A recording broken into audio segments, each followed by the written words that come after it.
May nabili tayong hook. Ilalagay natin dito, kabilaan, para merong sabitan kapag namamalengke.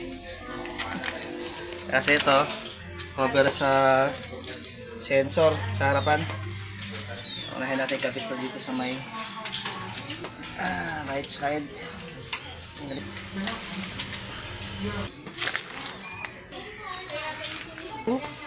Pero balik natin yung original screw na lang.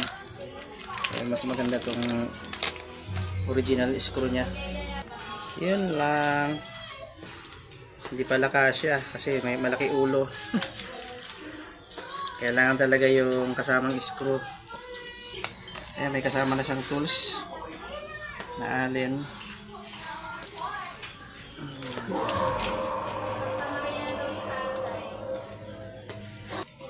Yun. Tapos dito naman sa kabila. Ngayon, mayroon kasi dito yung switch ng ating MDL. Check natin kung paano i-discarte yan. Hindi naman ganitong stock na screw ganyan. Huwag lang iwawala dahil pagka nagbago isip natin, pwede pa rin natin ibalik. Ano wag na naman?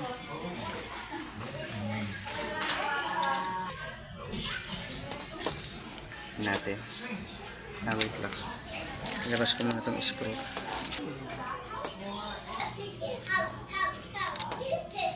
Tutulak lang yung wire sa ilalim. No problem. Ngayon natin higpitan muna sa ilalim para maipit yung kanyang MDL remote. Tapos dito tayo maghihigpit sa ibabaw para mag-lock sa kanyang brake level.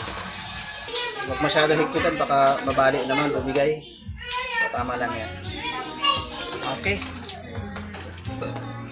Sabitan ng pamalengke.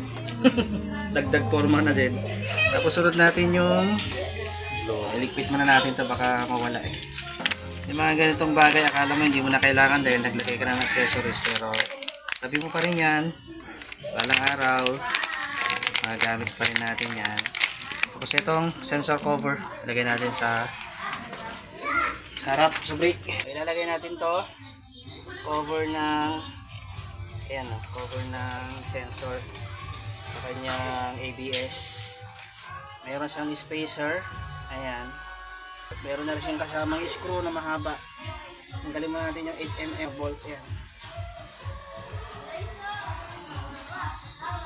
And then linisin muna natin. Ayan, ito yung kanyang ABS sensor. Punasan lang muna natin kasi marumi eh.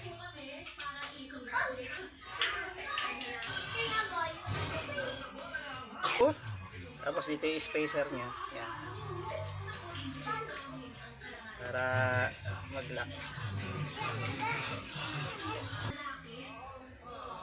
Ayun. Para maproteksyonan yung sensor sa mga talisik ng bato. Ayan ah. Ayan yung purpose niya, no? Hindi lang pang forma, pang sabit-sabit pa yan. Pwede natin sabitan ng kung ano-ano pag namamalengke tayo. Okay, kasi minsan yung top box natin puno pa rin naman eh. Okay, very good.